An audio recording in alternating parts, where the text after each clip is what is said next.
नमस्कार। नासिक से इस वक्त की बड़ी खबर आ रही है, जहां रेव पार्टी में पुलिस ने छापेमारी की है। नासिक पुलिस को बड़ी सफलता मिली है, जिसमें कुल 22 लोगों को गिरफ्तार करने की खबर आ रही है। और सबसे हैरान करने वाली बात इसमें यह है कि बिग बॉस 12 की एक कंटेस्टेंट इसी रेव पार्टी में मौजूद थी और उनका ताल्लुक दक्षिण से है।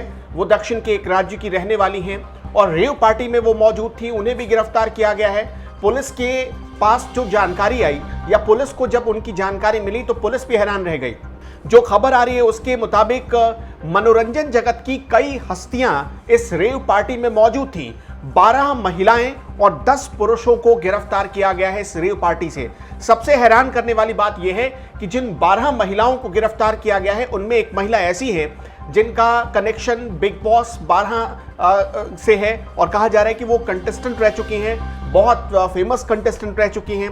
फिलहाल महाराष्ट्र की पुलिस इन सब के खिलाफ एनडीपीएस एक्ट के तहत कार्रवाई कर रही है। रेव पार्टी में ड्रग्स, शराब, ये सारी चीजें चल रही थी। पुलिस के हाथ कुछ ऐसी चीजें मिली हैं जो आपत्तिजनक है, जिसके बाद पुलिस इनके खिलाफ कार्रवाई कर रही है। सबसे बड़ी बात कि जो नासिक ग्रामीण के पुलिस अधीक्षक हैं यानी एसपी हैं, उन्होंने बताया है कि इगतपुरी के परिसरों में ये रेव पार्टी चल रही थी।